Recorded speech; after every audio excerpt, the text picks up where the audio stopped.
안녕하세요. 오늘도 사연살롱을 찾아주셔서 감사합니다.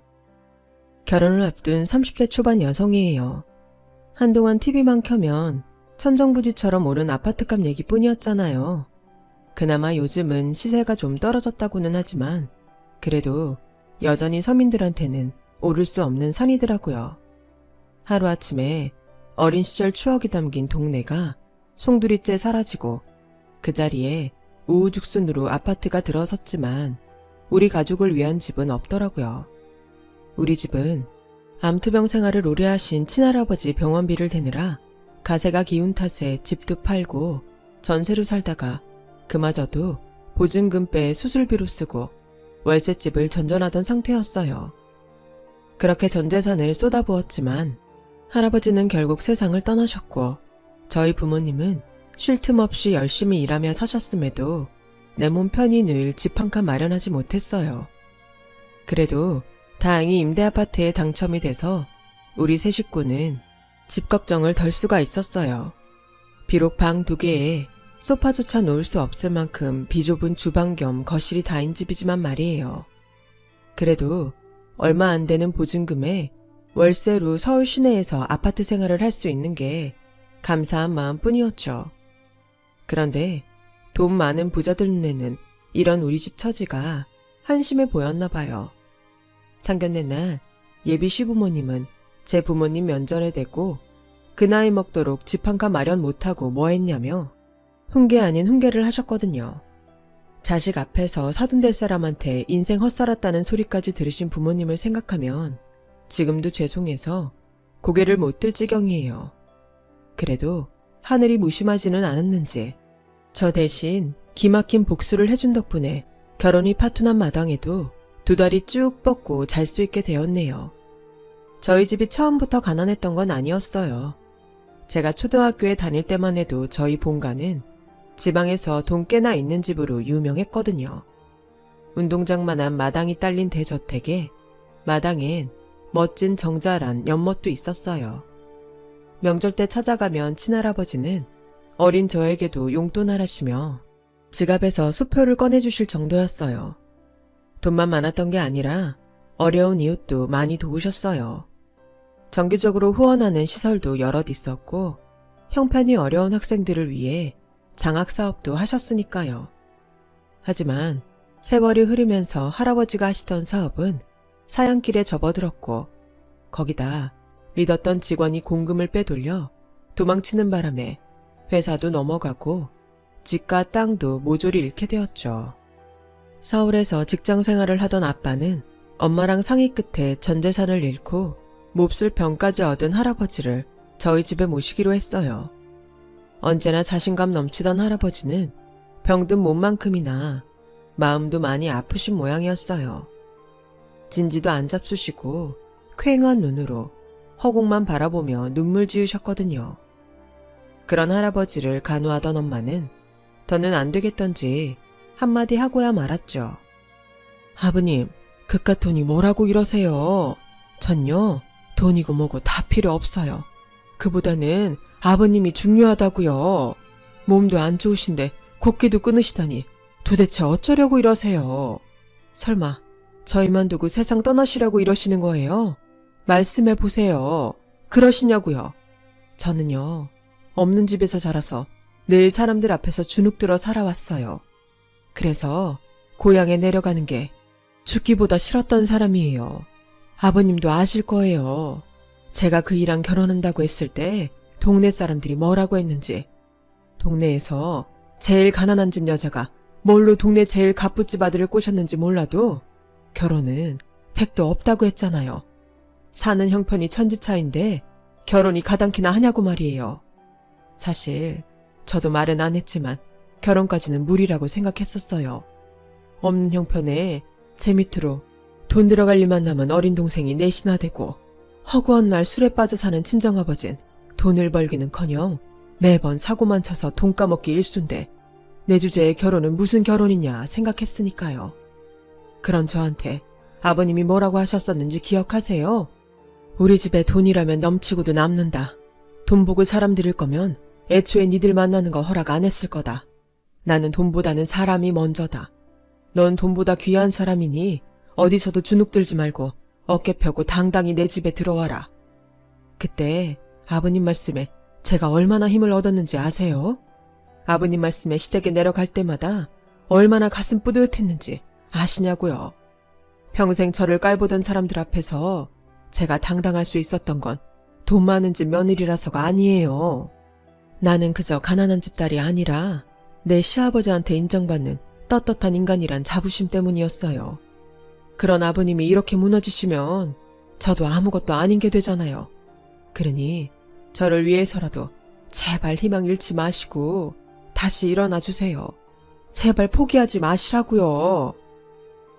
며느리의 눈물겨운 부탁 때문이었는지 할아버지는 이후 진지도 잡수시고 병원 치료도 열심히 받으셨어요. 하지만 살겠다는 할아버지의 의지보다 할아버지 몸에 퍼져있는 암세포의 도끼가 더 강했던 모양이에요. 몇 번의 수술과 끝도 없이 이어지는 항암 치료로 할아버지의 몸과 마음은 점점 황폐해져만 갔고 우리 집 상황도 급속도로 어려워졌어요. 아빠 벌이만으로는 할아버지 병원비며 우리 집 생활비를 감당하기 어려워서 엄마는 할아버지 병수발을 들면서 틈틈이 파출 일도 나가셨어요. 하지만 나가는 돈에 비해 벌어들이는 돈이 턱없이 적어서 집을 팔고 전셋집으로 옮겼다가 결국 월세집을 전전하는 신세가 되었죠. 그러다 제가 고3이 되던 해 봄, 할아버지는 세상을 떠나고 마셨어요. 긴 병에 효자 없다는 말이 무색하도록 엄마는 할아버지를 성심껏 돌봐드렸고 할아버지가 돌아가셨을 땐 아빠보다 더 서럽게 우셨어요. 외할아버지가 돌아가셨을 때보다 더요. 할아버지가 돌아가신 뒤에는 지출도 줄고 엄마가 본격적으로 일을 시작해 집안 상황이 조금씩 나아지긴 했지만 그간 워낙 빚이 많이 늘었던 탓에 월세살이 신세는 면치 못했어요. 그러다가 제가 대학을 졸업하고 취직을 하고부터는 버는 손이 하나 늘면서 조금씩 돈을 모을 수 있게 되었고 운 좋게 임대 아파트에 당첨되는 바람에 월세 걱정 없이 적은 돈으로 아파트 생활을 하게 되었어요. 여기 사는 동안 온 가족이 열심히 돈 모아서 임대 기간이 끝날 쯤엔 작은 평수 빌라라도 하나 장만하자는 계획도 세우게 되었죠. 그런데 거기에 변수가 생긴 거예요. 제가 갑자기 결혼을 하게 되면서 우리 가족의 꿈인 내 집 마련 계획에 차질이 생기게 된 거였죠. 남자친구와 저는 대학 선후배 사이로 만나 대학 생활을 함께 했어요. 남자친구가 군 제대를 하고 막 복학했을 때부터 사귄 터라 강의도 같이 듣고 졸업도 같은 해에 했어요. 3년을 내리 같이 다니다가 졸업 후 서로 다른 직장에 취직을 하면서 비로소 떨어져 지내게 된 셈이었죠. 그렇다고는 해도 퇴근 후나 주말엔 늘 붙어 다녔으니 떨어져 지냈다는 표현은 맞지 않겠네요. 원래 계획은 30 넘어서도 사랑이 변치 않는다면 제가 32이 되는 해 결혼을 하는 거였어요. 32살이 되는 해로 결혼 시점을 정한 데는 그럴 만한 이유가 있었기 때문이에요. 친정 부모님과 함께 집장만 할 돈도 모으고 제 결혼 자금도 어느 정도 모으려면 32살까지 쉼없이 벌어야 가능하다는 계산 때문이었죠. 하지만 입사 후 4년이 지난 시점에 생각지도 못한 일이 생겨버렸어요. 남자친구가 해외 지사로 파견 나가게 되어서 결혼을 서두르게 된 거였죠. 장거리 연애하면서 혹시나 딴 사람 생기는 거 아닌가 가슴 졸이느니 좀 일찍 결혼해서 같이 떠나는 게 나을 것 같아. 딴 거 준비할 것도 없이 간단히 식만 올리고 떠나면 되잖아. 남자친구는 속 편한 소리를 하더군요. 결혼이 결혼식만 올린다고 끝나는 일은 아니잖아. 신혼집은 나중에 한국에 돌아와서 준비해도 되지만 결혼을 그냥 해. 예식장에 드레스, 웨딩 촬영은 물론 예단 준비며 그 밖에 준비할 게 한둘이 아니란 말이야. 번개불에 콩 구워 먹듯 할 수 있는 일이 아니란 말이야. 거기다 자기는 회사에서 월급 받으며 해외 파견 나가는 거지만 난 어렵게 들어간 회사까지 그만두고 가야 하는 거라고. 하루아침에 백수가 되는 거란 말이야. 그런데도 별일이 아니란 거야? 회사야, 돌아와서 다시 재취업해도 되는 거잖아. 정 안 되면 이참에 일 그만두고 살림만 해도 상관없고, 내 월급만으로도 우리 두 사람 충분히 살 수 있어. 나 그 정도는 번다고. 설사 내 힘만으로만 안 된다면 우리 부모님한테 도움 받아도 되고. 그동안 자기한테 말 안 했지만 사실 우리 부모님 재벌까진 아니어도 준재벌 정도는 될 정도로 여유 있는 분들이셔. 부모님 소유의 부동산만 따져도 수십억은 좋게 될걸? 어차피 내가 외동아들이라 그 재산 내가 물려받는 건 기정사실이야. 그러니까 자기는 돈 걱정 말고 마음 편히 내조에만 힘쓰면 돼. 너도 한 번쯤은 외국에 나가서 살아보고 싶어 했잖아. 내 소원 이뤄준다는데 뭔 걱정이야? 몰랐어요. 남자친구네 집이 그렇게 잘 사는 집인 줄은. 남자친구는 저를 안심시키려고 한 소리였겠지만 오히려 저는 그 말에 걱정이 앞섰어요. 한쪽이 기우는 결혼은 결코 행복할 수 없으니까요. 그래서 더욱 자신이 없었어요. 그랬더니 남자친구가 그러더군요. 너희 부모님도 우리랑 비슷한 처지에 결혼하신 거잖아. 어머님 댁이 한참 기울었지만 지금도 행복하게 잘 사신다며. 우리도 그렇게 살 수 있어. 부모님 경제력은 우리 결혼에 아무런 영향 못 끼친다고. 그러니까 부딪혀 보기도 전에 지레 겁먹고 포기할 생각부터 하지 마. 난 너 아니면 안 돼. 너 아니면 그 누구하고도 결혼할 생각 손톱만큼도 없다고. 이렇게 포기할 거였으면 애초에 너랑 만나지도 않았을 거야. 그러니까 너도 확실히 해. 나랑 헤어지고 살 자신 있으면 지금 헤어지고, 못하겠으면 내 뜻 따라줘. 연애 기간이 길어진 데는 헤어질 자신이 없었던 것도 한몫했던 터라 남자친구의 공격적인 결혼 요구를 매몰차게 거절할 수가 없었어요. 제 마음이 무거우니 얼굴에 바로 드러났던 건지 퇴근에 돌아온 제게 엄마가 무슨 일 있냐고 물었어요. 그래서 남자친구와 있었던 일을 솔직히 말씀드렸어요. 그랬더니 엄마가 그러시는 거예요. 결혼하면 되지. 뭐가 걱정이야. 언제고 할 결혼이라면 말 나온 김에 하는 것도 나쁘지 않을 것 같아. 돈 때문이라면 그것도 걱정 말고. 엄마랑 아빠가 그동안 모아둔 돈도 있으니까 네 결혼 자금 정도는 충분히 해줄 수 있어. 난 또 남자친구랑 헤어진 줄 알았네. 그 돈은 집 사려고 모은 돈이잖아. 내 결혼 때문에 엄마 아빠 꿈까지 꺾고 싶지는 않아. 내가 무슨 권리로 그러냐고. 이거 사. 그깟집이 뭔 대수야? 돈 때문에 내 새끼가 청혼을 받고도 우거지상을 하고 있는데 집은 나중에 사도 상관없어. 정 안 되면 여기서 그냥 살아도 되고.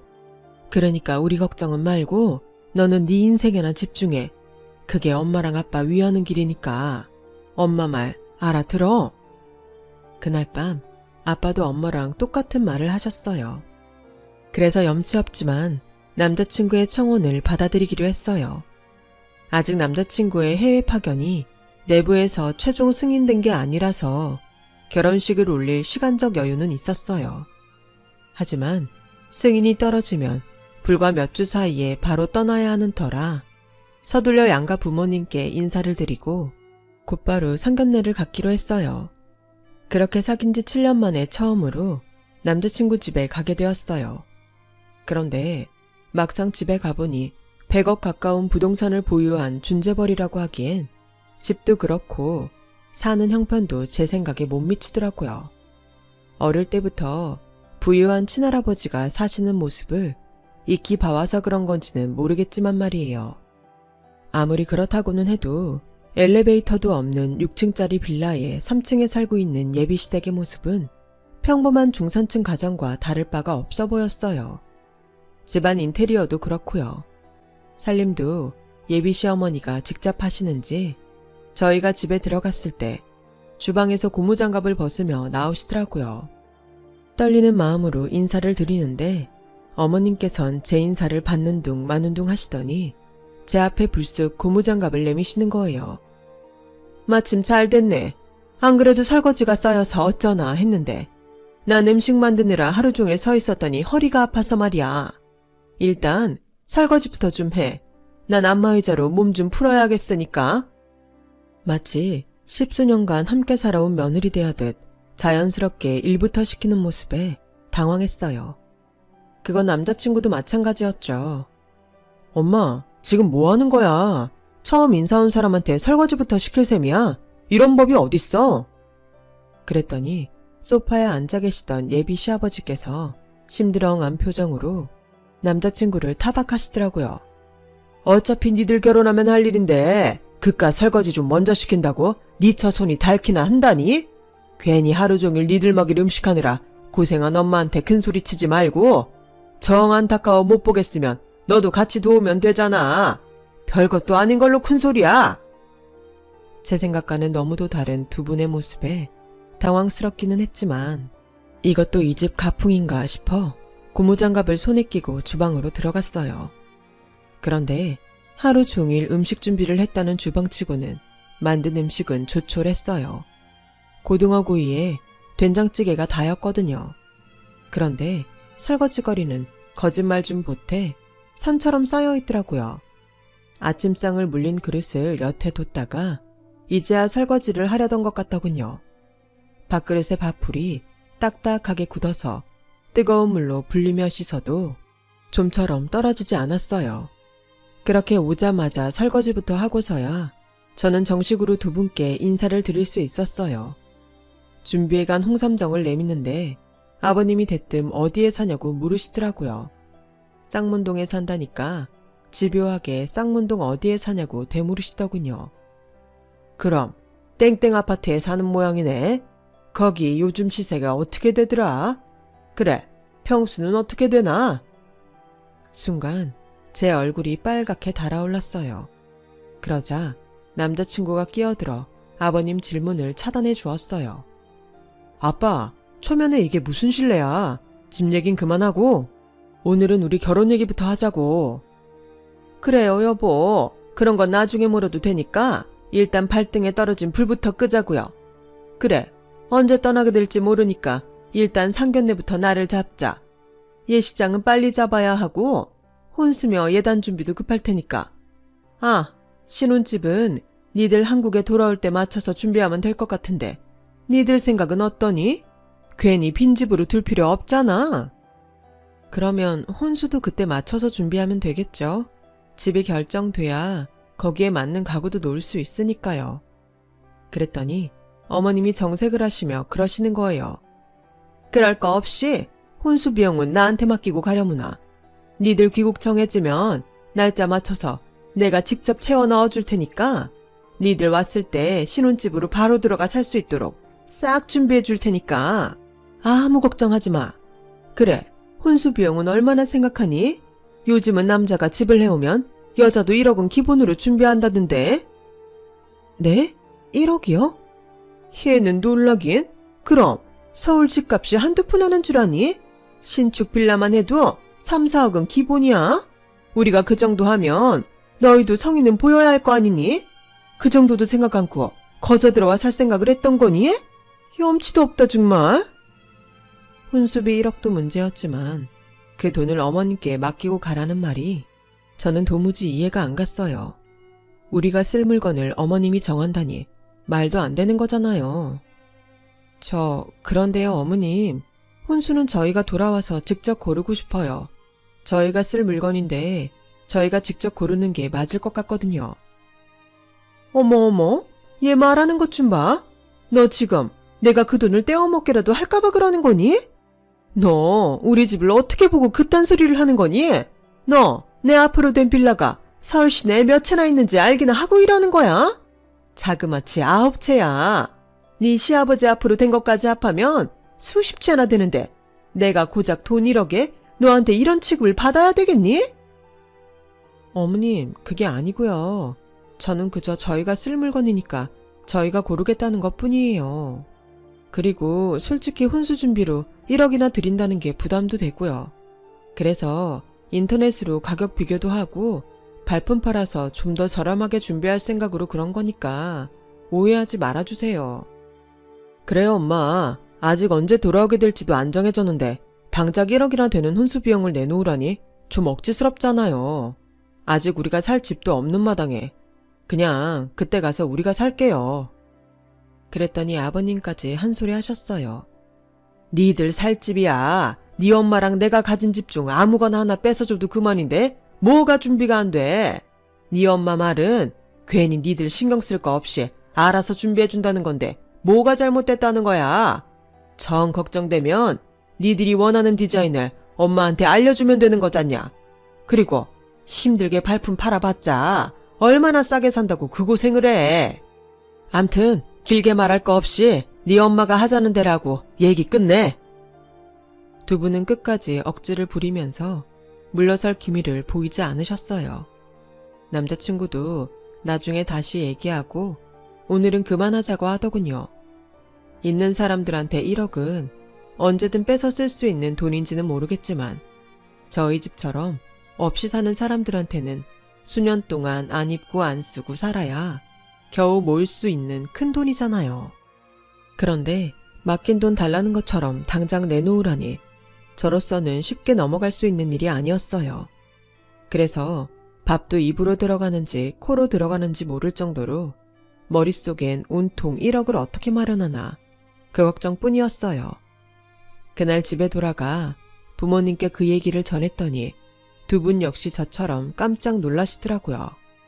그러시면서도 애써 남자가 수억 원대 집을 해오는데 여자 쪽에 1억 혼수비를 내라고 하는 것도 틀린 말은 아닌 것 같으시며 이해하려고 노력하시더군요. 그날 밤 엄마는 제 방에 오셔서는 그동안 들어두었던 적금과 대출을 조금 받으면 어떻게든 준비할 수 있을 것 같으니 너무 걱정 말라고 저를 안심시키셨어요.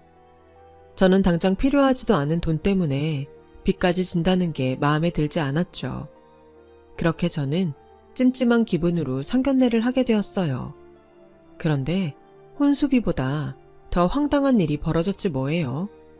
저희 집이 임대 아파트에 산다는 걸 들으신 시부모님은 불같이 화를 내시며 성질을 내셨어요. 특히 예비 시어머니가요.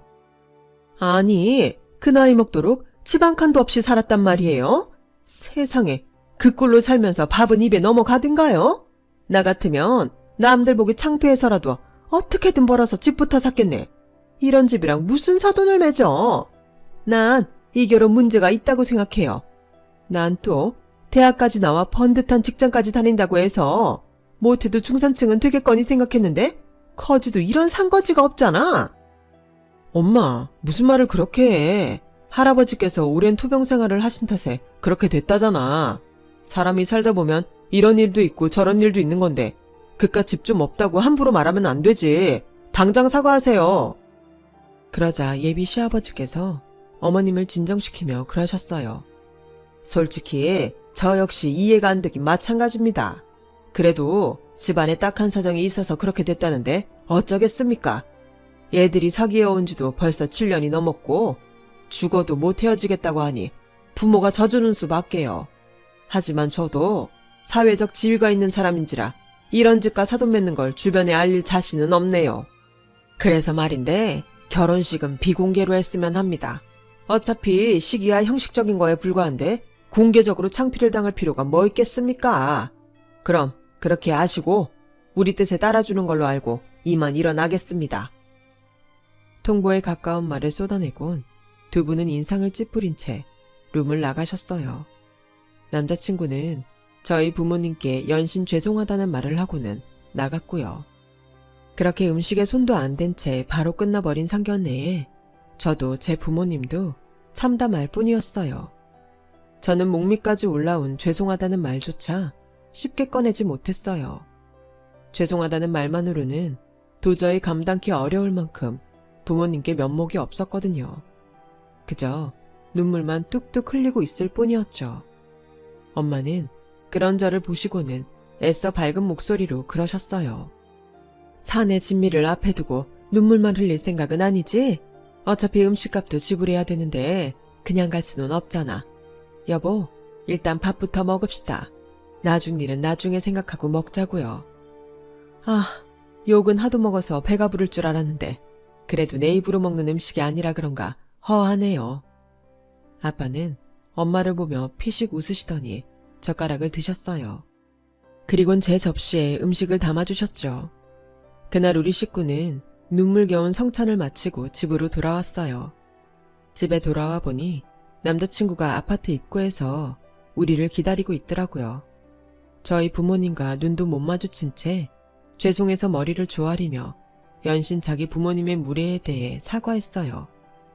아빠는 그런 남자친구의 머리를 쓰다듬으며 들어가 술이나 한잔 하고 가라고 하셨어요. 그렇게 시작된 술자리를 자정이 넘도록 이어졌고 불편한 마음에 술을 마셔서 그런가 남자친구는 그대로 뻗어버려서 결국 저희 아빠랑 안방에서 자게 되었어요. 다행히 다음 날이 일요일이라 아빠는 아침상을 물리고는 제 남자친구를 데리고 근처 목욕탕에 가셨어요. 목욕탕에서 돌아온 아빠는 뭐가 그리 좋은지 상기된 얼굴로 그러셨어요. 내가 아들이 없어서 그런가 아들이랑 목욕탕 가는 게 소원이었는데 이렇게 이루게 될 줄은 몰랐네. 이복의 사위 고마워. 에이, 무슨 그런 말씀을 하세요. 사위도 자식인데 아들이 아버지랑 목욕탕 좀 가는 게 뭐가 그렇게 고마울 일이에요. 앞으로도 종종 같이 가요, 아버님. 아빠와 남자친구는 목욕탕에서 끈끈한 정을 나누고 온 사람들처럼 어제 있던 일은 이미 훌훌 털어버린 것 같았어요. 그런 두 사람을 보면서 저도 엄마도 무거운 마음이 조금은 가벼워지는 것 같았어요. 그리고 며칠 뒤 부모님과 함께 주거래 은행에 대출 상담을 하러 갔는데 거기서 시부모님을 보게 됐지 뭐예요. 대출 상담 창구에서 직원과 실랑이를 벌이고 있더라고요. 얘기를 들어보니 정부 방침에 따라 갭투자 방지 차원에서 다주택자들의 대출금을 회수할 수밖에 없다는 말에 아버님이 항의하고 있었어요. 아니, 내가 이자를 밀린 것도 아닌데 갑자기 그 많은 돈을 갚으라면 어떡해? 누구 죽는 걸 보고 싶어서 그래? 고객님, 저희도 정부 방침이 그러니 어쩔 수 없습니다. 여기서 이러지 마시고 항의하시려거든 행정부서에 가서 하세요. 그러자 시어머니도 한마디 거들었어요. 이자 꼬박꼬박 받아 처먹은 건 니들인데 항의는 행정부서에 가서 하라고? 이게 말이야 방구야? 암튼 우린 대출금 상환 못해. 땡전 한 푼 없으니까 배째. 고객님, 자꾸 이러시면 저희도 더는 못 참습니다. 갭투자로 이득 보신 건 고객님인데 왜 저희한테 이러십니까? 그럼 소유하신 부동산을 정리하시면 될 거 아니에요. 2년이 뚫린 입이라고 함부로 짓거리는 것 좀 봐. 네가 뭔데 내 집을 팔라 말아야. 나 집 사는데 네가 한 푼이라도 보태준 거 있어? 너 서울에 네 집은 있니? 없지? 집도 없는 상거지 주제에 어디서 건방지게 큰 소리야. 나 서울 시내에 집을 열몇 채나 갖고 있는 사람이야. 네 깍것들한테 훈계 들을 이유 없는 사람이라고. 되도 않는 게 어디서 까불어. 잔말 말고 은행장 나오라 그래. 이거 참 말이 안 통하는 분들이네. 이보세요. 집이 많으면 뭐합니까? 그중 본인 돈은 얼마 안 되고 죄다 은행 돈인데 그런 집 10채 100채를 준대도 전 싫으네요. 그러니까 되도 않는 집자랑 여기서 늘어놓지 마시고 대출금이나 갚으세요. 당신 같은 사람들 때문에 열심히 벌어 내 집 마련하는 사람들만 피보게 생겼다고요. 창피한 줄 알아야지. 아니, 이 여자가 내 와이프한테 지금 삿대질한 거야? 너, 니네 부모가 어른한테 이러라고 가르치든? 어디서 감히?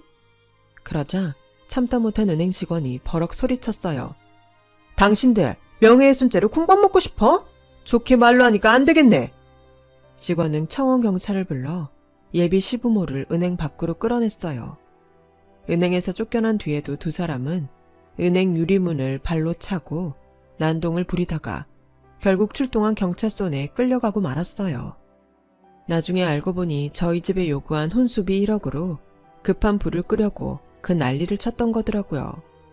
결국 예비 시부모님은 두 분 다 갭투자 실패로 빚더미에 나앉게 됐고 세입자들한테 줄 소송까지 당했어요. 남자친구 역시 회사를 나오게 됐고요. 하필 회사에 남자친구 부모님 집에 새들어 살던 세입자가 있는 바람에 그 사람을 통해 회사의 소문이 쫙 퍼져서는 더는 얼굴을 들고 다닐 수 없게 되었거든요. 당연히 해외 파견도 없던 일이 되고 말았고요. 그리고 얼마 뒤 남자친구는 제게 문자로 이별을 통보했어요. 창피해서 제 얼굴을 볼 수 없다면서요. 남자친구를 생각하면 가장 힘들 때 곁에서 지켜주는 게 맞을 테지만 한편으로는 어차피 끝난 인연이라면 미련 없이 보내주는 게 서로에게 좋을 것 같다는 생각이 들었어요. 그래서 힘들면 언제든 연락하라는 단문자를 끝으로 이별했어요. 그렇게 쓰나미처럼 큰 파장을 일으킨 사건이 지나고 저희 부모님은 드디어 꿈에 그리던 내 집 마련에 성공했어요. 저렴한 빌라라 은행 대출도 가능해서 그동안 모은 돈을 합해 어렵지 않게 구입할 수 있었죠. 불과 얼마 전에 개념 없는 인간들한테 집 없는 서름을 톡톡히 당했던 터라 내 집 마련의 기쁨은 더없이 컸어요. 이사를 가던 날 저희 부모님들은 살림살이가 빠지고 횡한 임대 아파트에 대고 덕분에 그동안 잘 살다 간다고 다음에 들어오는 세입자한테도 좋은 기운을 주라고 인사하셨어요. 우리 가족이 이 집에서 한 푼 두 푼 모아 내 집 마련에 성공한 것처럼 누군가에도 이 집이 내 집 마련의 기틀이 되어주길 바라는 마음입니다. 지금까지 제 사연을 들어주셔서 감사드려요. 항상 건강하시고 바라는 일 다 이루시길 바래요. 여러분, 사연 댓글에 응원과 현명한 조언 부탁드려요. 좋아요와 구독은 저에게 큰 힘이 됩니다. 오늘도 좋은 일 가득하세요.